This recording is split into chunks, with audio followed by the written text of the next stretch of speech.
Hello viewers and welcome to Daily Politics. On this program, we discuss issues around politics, policy and governance. I'm Hamza Idris.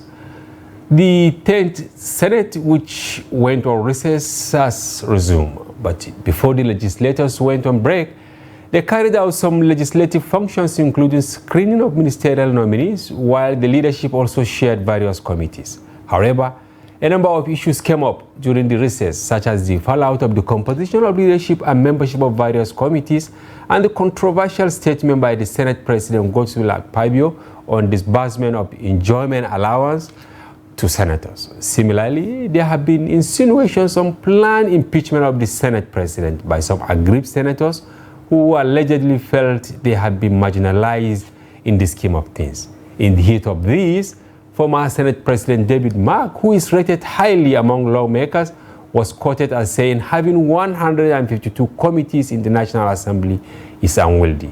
With all these, there are many questions in the lips of those interested in happenings in the National Assembly. Can the impeachment moves by the aggrieved senators who are said to have started collecting the needed signatures succeed? Who are those behind the move to remove the Senate President? What is the motivation behind the alleged gang-up? To provide answers to this and more, we have in the studio Senator Elisha Abo. He represents Adamawa North in the Red Chamber and is the chairman, Senate Committee on Culture and Tourism. Good to have you on the program, distinguished. Thank you so much, Mr. We'll be looking for you. Finally, we have got you. Thank you. Thank you so much. All right, we'll go on a short break, and when we resume, the conversation commences. Don't go away.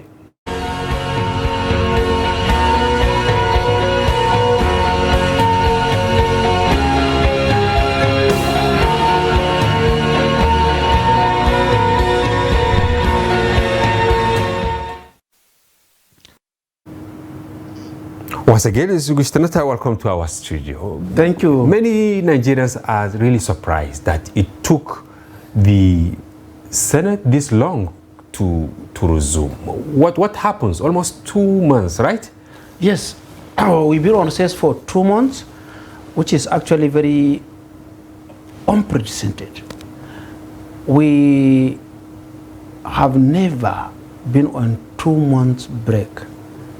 If for nothing, I have been in the Senate for 5 years now. The entire 9th Senate, the longest recess that we went on was 4 weeks. And going now for 8 weeks plus, I think it is not something that ever happened before. I don't know the reason why.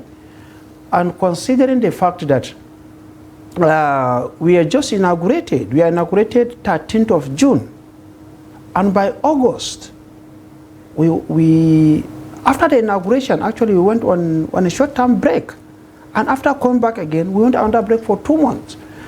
The longest that I felt or I thought we will be on break was just 30 days. Then what is the problem? Why is the problem? I don't know the problem. Honestly, I don't know the problem. Because a civil servant or a public servant won for a 2-month break, I felt it's not so nice. We have so many things to do. This regime have to settle down. The National Assembly, this 10th Senate ought to have legislative agenda for the 10th Senate, which I have not seen. I thought we could have just used 1 month for recess and 1 month to come and sit down and develop legislative agenda for the 10th Senate, which actually now is not in existence. Meaning you have to start the serious business now, after the long recess. Well, hopefully so we will. Anyway, I say hopefully, but let me ask this. Are you satisfied with the takeoff ab initio of the Senate? I am not satisfied because this is a business of lawmaking.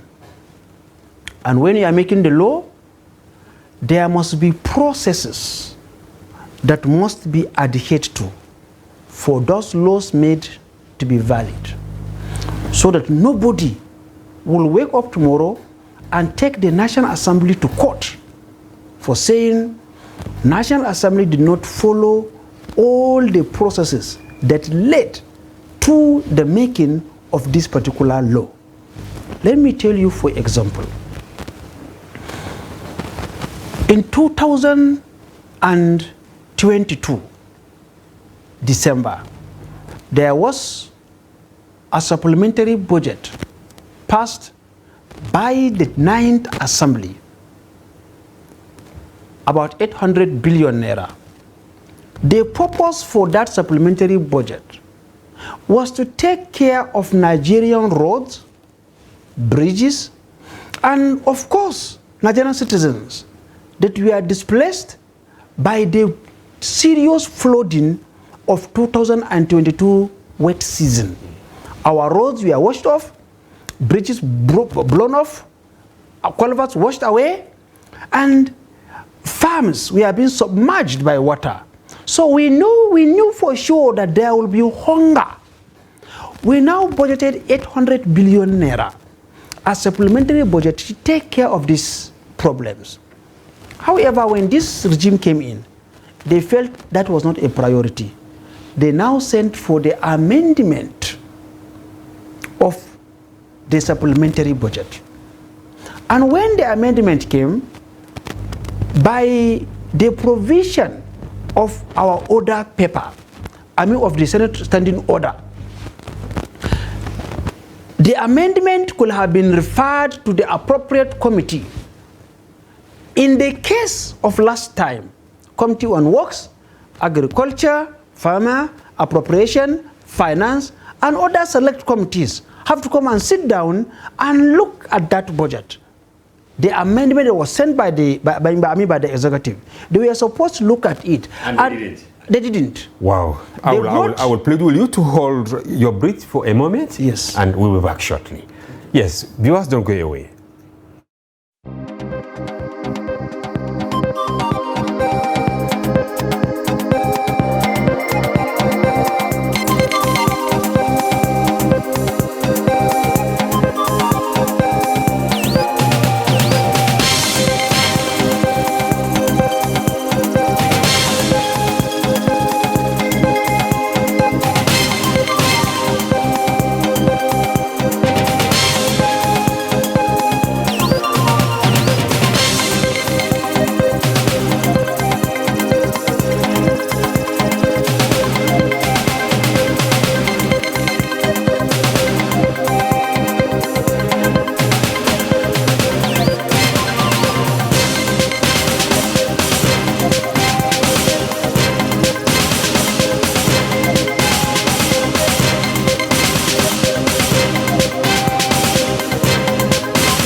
Yes, welcome back. Now, Senator, are you saying that those funds have not been appropriated and they are being illegally spent?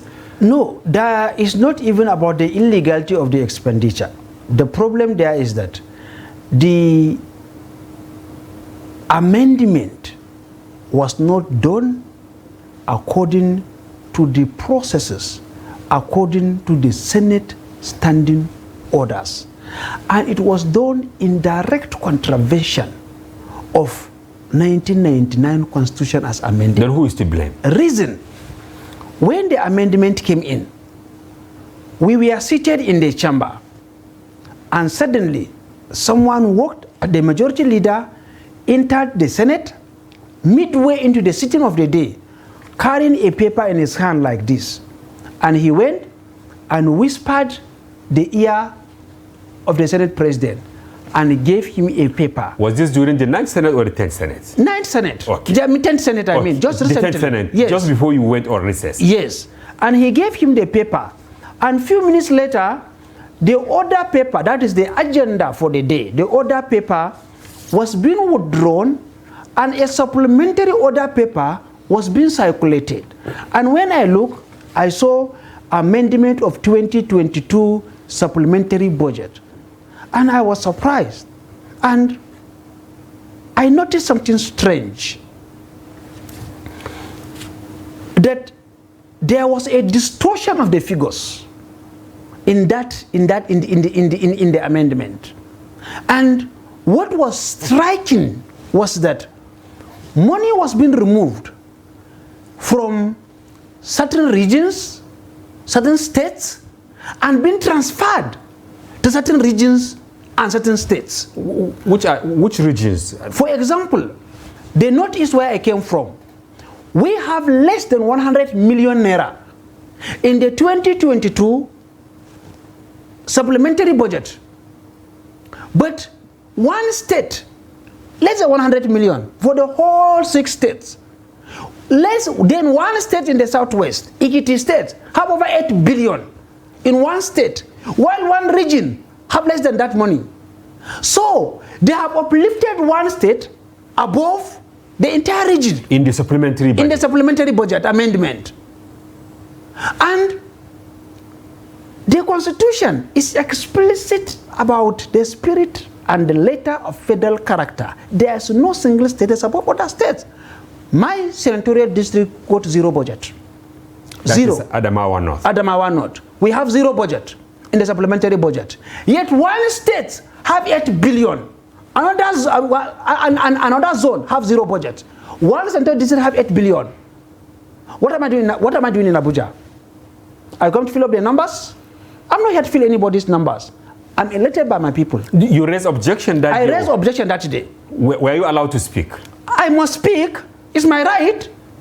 The privilege of a senator is the right of the senator. Why is the Senate starting this way?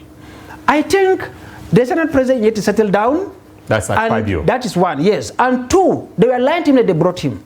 And some of them in the chamber are lying to him with the name of the president. They will say, President wanted this, President wanted this. I am happy Senator Adams Oshimole stood up in the chamber. And Senator Adams Oshimole said, the President Tinubu I know will not subscribe to this fraud. He called it a fraud. He will not subscribe. There's no way Mr. President will bring this budget to the National Assembly, where some people were denied their constitutional rights in favor of other people. More so, it is meant to address infrastructure deficit, address flood, and yes. Northeast is actually the starting point. Yes, so we say we started wrongly. That was a false start. Secondly, leadership. The National Assembly is like military, where we respect ranking. A ranking senator today and a first-time senator today, or first-time senator will be ranking senator tomorrow. It's a well-established practice. Now look at the leadership of the Senate, much better the minority leadership. All of them first-time senators. First-time senators. So some external forces dictated who will be leadership of the minority. A first-time senator is the minority leader. A first-time senator is deputy minority leader. First-time senator, whip. So we brought first-time senators to be leaders. Over ranking senators. You are one of the ranking senators. Yes, I'm one of the ranking senators. Where is the problem? Is it that you allege that he and his associate, they cornered grade A ministries? Yes. What is grade A ministry for? Now, there is. I'm coming to that. Now about the leadership also.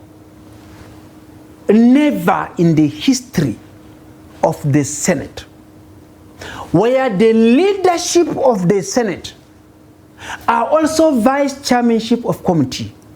Never. Leadership of the Senate is big enough. You are a minority leader or you are a majority leader, it is big enough opposition. They need not to be part of any committee. They should be part, but not vice chairmanship. Okay. But in this 10th Senate, the Senate leader is the vice chairman, Senate Committee on Constitutional Review, is the vice chairman, Senate Committee on Rules and Business, is the vice chairman, Senate Committee on Defense, and is the leader of the Senate. By protocol, the leader of the Senate is the number 7 citizen of Nigeria, by protocol of government. So by protocol, you are number 7. It is a big position. Maybe somebody don't know what they have. They don't know what they have. That's why they are looking to be vice chairmanship of other positions. So, how can a leader of the Senate, whip of the Senate, be vice chairman of other committees? What would be left for other senators? Nothing. You are a leader and a vice chairman of a grade A committee. What will your colleagues get? And that's why I ask, what is grade A committee? What is grade B committee? Now, grade A committee, if you look at budgetary allocation, not all ministries have the same budgetary allocation with other ministries. For example, Ministry of Finance and Ministry of Culture and Tourism, for example, or Ministry for Integration. You chair Culture and Tourism. Yes. Now, look at the agencies, or let's say, for example, Ministry of Agriculture. Ministry of Agriculture have about 90 agencies. Under it. Under it. So, 90 agencies report to you. And by convention, by precedence of the National Assembly, you have 2.5% of the budget of that agency, which can be adjusted. For example, if there's a bridge that is blown in my central district, I can use 2.5% of the budget that is in my agency, in my committee, and use it to bring dividend of democracy to Nigerian citizens living in that part of the world, part of the country. If you are not the chairman of a committee, you cannot benefit from that 2.5%. At the end of the day, for example, maybe you look at works, or agriculture, or education. Let's say you have 700 billion or 600 billion naira as a budget. So you have 2.5% of that money that you will use to take dividend of democracy to that place. Another committee have less than 1 billion naira. You also have that 2.5%. Which one will you choose? The categorization is clear. It's the volume of the money or the budgetary allocations that is put that committee that determine whether you're category A or category D. Now, when Senator Akpabio won election, we wanted a united Senate. Nobody benefit from fighting. I believe strongly in my heart it will mean well for Nigerians. And we needed a united Senate. And that was why we brought Senator Abdulaziz Yari. And he stood up in the chamber. I say elections, politics is over. It's now time for governance. Distinguished Senator Akpabio, I will support you. I was the de facto DG campaign of that committee, Senator Yari's campaign organization. Because I know you are the one who also proposed that he should vie for the Senate presidency. Yes. And that is why I'm trying to see whether you are angry because your candidate did not get the Senate presidency. No, I'm a politician. I'm a politician. In politics, you win or you lose. You can't win all the time. You cannot win all the time. So when Abdulaziz Yari was defeated, yes, you, him, and others accepted the defeat. We openly, even know when we knew that a lot of bad things happened in that election. A lot of bad things. Like what? Like ballot papers being serialized. With your names? No, with a barcode. Meaning that they will know who... They know who voted for who, so they use it to intimidation, to security agents, and the rest of it. You see, Nigerians have this military mentality hangover. They are yet to accept democracy as a form of government. We have dwelled for so long under a military regime that SSS, the police, the army, and the rest of him, they are still yet to accept that we are under civilian dispensation. And Nigerians are yet to understand that this is civilian dispensation, where you can act like Democrats. I think so there was no democracy in the election of the leadership of the National Assembly. I mean the Senate. There was no true democracy in the process. No, there was a lot of infringement. A lot. Were you aware ahead of the election? No, it was during the election that we knew. And we gathered evidence. Were you intimidated? Nobody can intimidate me. I mean as a person, nobody can intimidate me. What will you do with me? It's not take me to prison. Mandela was in prison. Obasanjo was in prison. Nobody can intimidate me in this life. Nobody. Now, are you satisfied with the committee given to you, Culture and Tourism? I am satisfied with serving in any committee as a Nigerian citizen.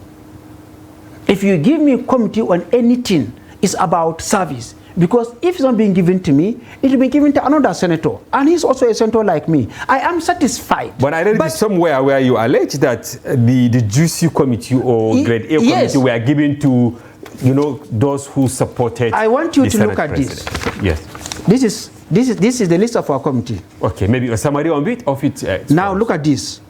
Now, from number 1 here, you see all this red that I'm showing you? Yeah. From number 1 here to number 39, grade 1, grade A committees, from number 1 to number 39.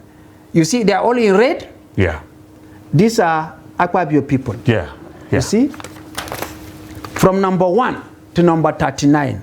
I can see finance, police affairs, tertiary institutions, health, army, works, agriculture, agri-institutions, interior, power, defense, air force, navy, Niger Delta, aviation, and so on. FEMA, you know, foreign affairs, national security, water resources. Everything here being given to Akpabio's people. Now, look at the vice chairmanship. This line here, this one, this side, they are the vice chairmanship. From number 1 to number 39, only 12 were given to people who voted for Yari. From number 1 to number 39, only 2 were given to Senator Yari's people. Now I want you to ask, you are not the first Senate president. Ahmed Lawan was just there yesterday. I didn't vote for Ahmed Lawan. During his time? During his time. I have my own views. I have my own right to vote and be voted for. But you used him as an example in one of your interviews, saying he was better, right? When he came in, he knew that he wanted a united Senate. And he called all of us for a meeting. He said, distinguished colleagues, yes, you didn't vote for me. I am your colleague. I want a united Senate, and I'll carry everybody along. And he mixed everything. Whether you voted for him or not, he tried to bring the people who voted for him close. But when he came for committee distribution, he took a particular percentage and he gave it out to the people who didn't vote for him. He gave them? He gave them. And that's why the Senate was united. But when it comes to this Senator Akpabio, what he did was that he took all the committees and gave it to the people who voted for him and threw all of us away. You know, they always say, you will have your way, but you will have our say. And that's why you are not scared speaking out. Why should I be scared? It's a truth, it's a fact. And look at this distribution. This is a distribution. This is by this is by Central District. If you look at this by Central District, this you can see bar charts here. Yes. By Central District. It was one-sided. The real category A committees are at 1. The graded A went about 40. But the real category A is 31. Out of the 31 category A committees, he took 10 to Southwest. Took only 2 to Northeast. Just 2 to Northeast? Just 2 to Northeast. 10 to Southwest, which is the region of the president. The president. He took 10 there. And vice chairmanship of category A2, he took 9 to Southwest. What about South-South, where he comes from? South-South, he gave them 6. And he took 10 to Southwest. Northwest have only 3. Northeast have only 2. So what are you planning to do now with this configuration? We are meeting. Okay, before we go deep into that meeting, I want to know, what is, of course, you said the budget of the agencies, ministries, and departments. Yes. They count a lot because you can use that opportunity to reach out, to take projects to your constituencies. Yes. But beyond that, don't you think some of you are just concerned about what gets to your pocket? Well, personally, I am poorer as a senator than when I became a senator. How do you mean? I am much, much poorer. When I was not a senator, I was running my business. And nobody disturbed me in a volume that I am being disturbed today. My wife is sick. My daughter is sick. I need school fees and the rest of it. And they bring sick people on stretcher to your house when they knew that you are back home. They bring them and line them on mats for you to see. And there's no way you can see these sick people and then walk away from them. There's an incident where I paid 12 million naira for medical treatment of one person. In your constituency? In my constituency. Not even in my constituency. They brought him all the way from Ganye, from southern zone. I'm in the northern zone. It's not even my constituent. But they knew that when I see it, I cannot walk away from the suffering. But is that why you scramble for the juicy committee in order to get extra money? Nobody is scrambling. Nobody. There's no extra committee. I mean, there's no extra money. Like I said before, it's about delivering dividends of democracy, and we want that distribution. For example, if it's not given to me, and it's given to somebody in the north, in Adamawa South, or in Adamawa Central, at least development can go to Adamawa. If it didn't come to me directly, it can go to my brother. So when I'm crossing, I'll see development in Adamawa State. Senator, why is it that many members, I mean, I'm referring to senators, I mean House of Representative members, struggle to be in many committees? Senator David Mark, just recently, he raised concern, the number of committees, and then someone being in 5-6 different committees, that they don't have time to actually scrutinize and the responsibility. Yeah, I agree with you. And David Mark is not just a senator, but a Senate president par excellence. During his time as president of the Senate was not only united, but they were respected. During the time of the Senate President David Mark, who are you, a minister or a central bank governor or anybody that a Senate will summon you and you did not come? Who born you? It's not possible. It's not possible. But today, you see MFLA, he never came to the Senate when the Senate invited him. See Ahmed Ali of Customs, he will tell the Senate, I will not go. During David Mark time, you cannot try it. And nothing happened to them? Nothing happened to them. Are you expecting worse scenario this time around, or things will be better? The pointers are their worst. Okay, I will plead with you to hold your breath. We'll go on a short break. Viewers, don't go away. We'll be back shortly.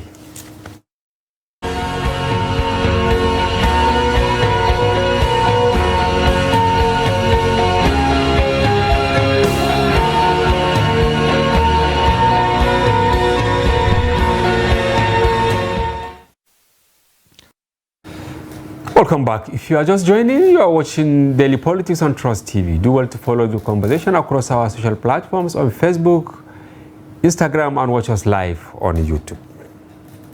We still have in the studio Senator Elijah Abo, who represents Adamawa North in the Senate. Welcome back. Thank you. You said Nigerians should expect worse. Is that why some of you are planning to remove the Senate President? Like I said, we are meeting to avert such issues to continue to happen, because the institution of the National Assembly is our responsibility to safeguard the integrity so that we can bequeath a working and functional National Assembly to our children and great-grandchildren. The way we started is not nice. I was saying before, I made 2 or 3 examples. Now I gave you 2 or 3 examples. Yes. Let me give you the 4th one.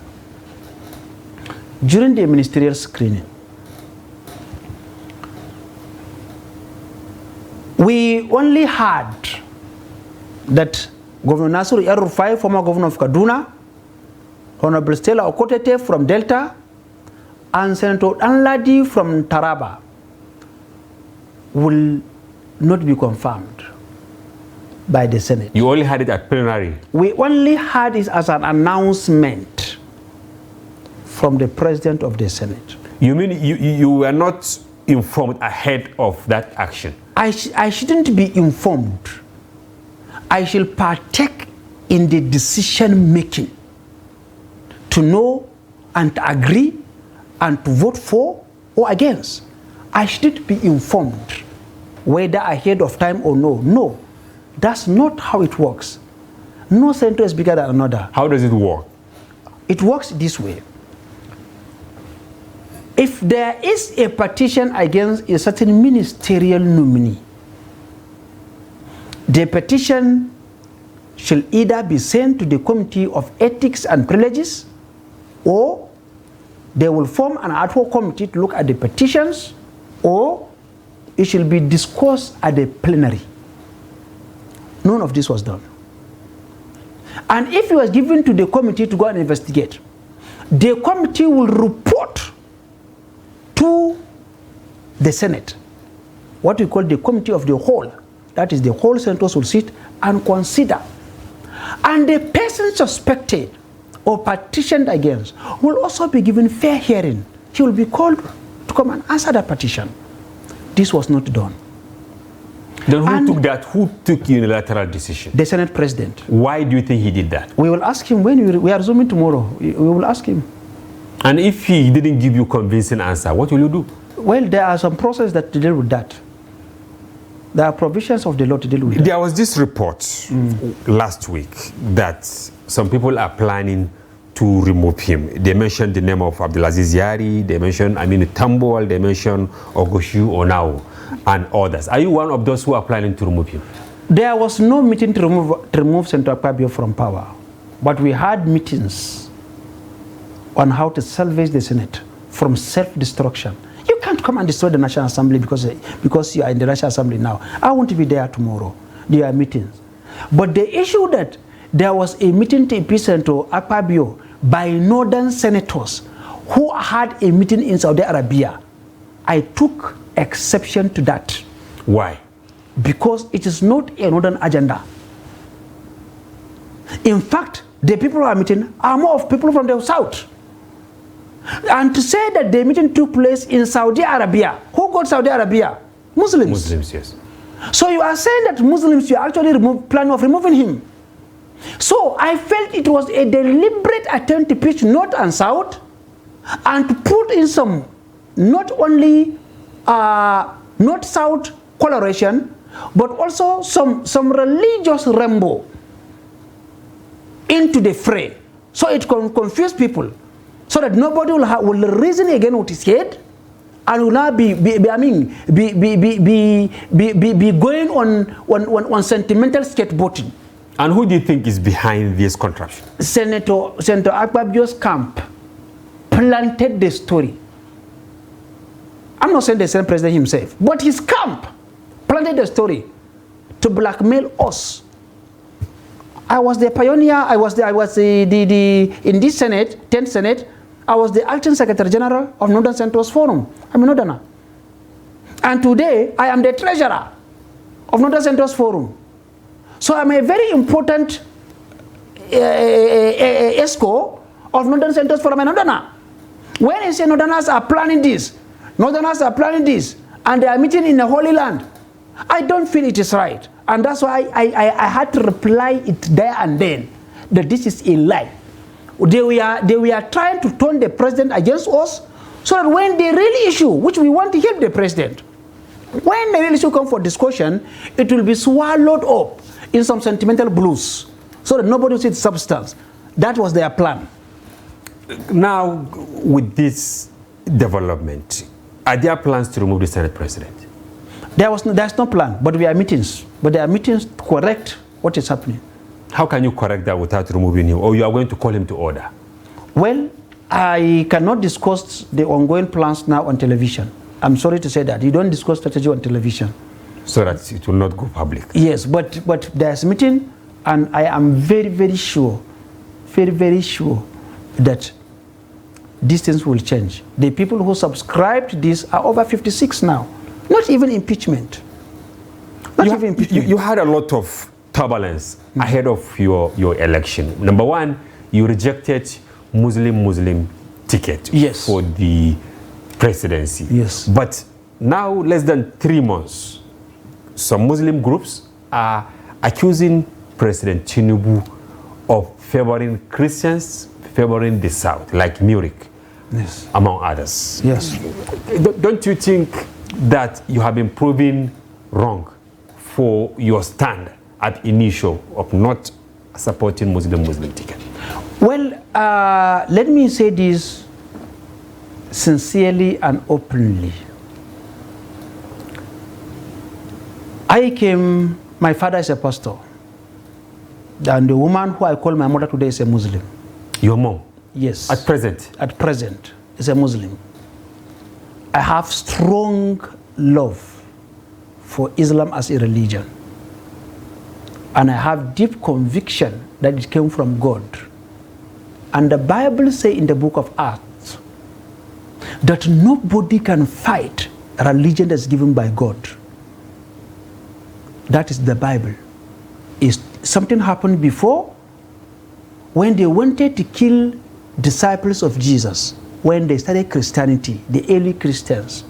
And a scholar by name Gamaliel came out to say, when plans had been finished, finalized, to go and kill them. And Gamaliel says, think of what you are going to do. Don't kill these people because of their religion.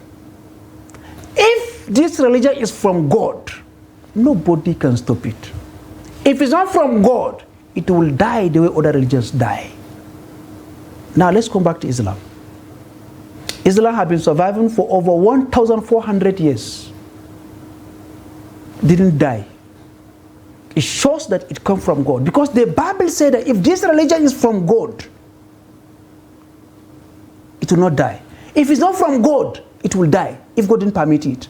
Islam survived for 1,400 years. So from which angle? And I believe, I'm coming. If you give me time, I'll explain this more. I believe Islam comes from God.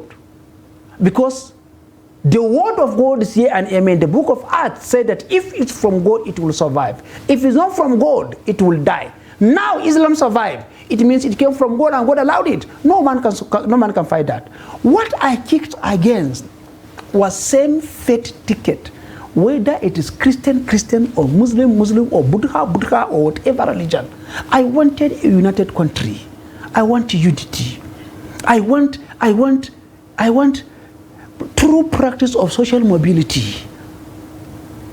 Where, look at UK today, the Prime Minister is not even a Christian. The Prime Minister is not even a British, it's an Asian.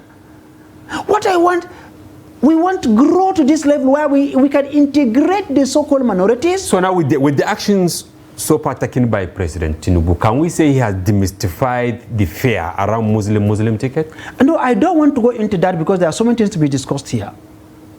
Because what I raised objection that time was same faith ticket. And I thank God, the Senate President, the Vice President came out actually to say that what that boy was saying was correct. When he said, for now we want a Christian Senate President. No matter how good a Muslim is, we cannot have him as Senate President. Why? He's looking for balance. The same balance that I was looking for, and they are fighting me. They painted me as anti-Islam. Nobody can deceive God. God justified me. You mean the Vice President or their group deceived Nigerians to some extent? I didn't use the word deceive. Okay, but how do you mean now when he said for balancing we should have a Christian Senate President? The same balancing that I called that time, they fought it. Now they are still calling for the balancing. Now I'm being justified. Now God has justified me that I was saying the truth. But they are fighting because of their selfish interests. However, the appointment that is going and saying there are so much colorations that is going on currently now. Some Murik saying, I don't like Murik because of the way they go about their things. I have good relationship with Jamaatul Islam, Nasr Islam, which to me handle things in a more encompassing way that will unite all of us than militant group. The approach of Murik is too militant. I love Prof, but I don't like the approach. But the colorations there about the appointments now, I've been seeing daily, I have been seeing from newspapers, Tinubu to Buhari way, nepotistic, whatever. A lot of colorations have been going. But to say that he has been justified, I don't think there will be justification for same-faith ticket. But you wanted a Muslim as Senate President. Don't you think it will have been an overkill, assuming Abdulaziz Yari had his way? Did I bring the Vice President as a Muslim? I didn't. Why overkill? Who is overkilling? Who made the mistake in the first place? Am I the person? Are you still planning to bring him at one time, since you believe in If we can have him today, I will be glad to have another now as a Senate President. Because as of today, the country have 3 arms of government: executive arm of government, legislative arm of government, and judicial arm of government. The head of the executive arm of government is the president, who is today from the southwest. And the head of the judiciary is Chief Justice of Nigeria, who is also from the southwest, from the southern part of the country. And the head of the National Assembly, who is the chairman of the National Assembly, is Senator Akpabio, who is also from the south-south, also from the south. Now the north is empty. Is that I wanted a balance.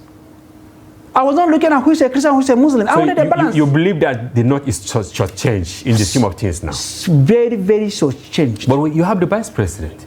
Vice President is a spare tire, and Tinubu said it. Tinubu said it when he called the members of the National Assembly.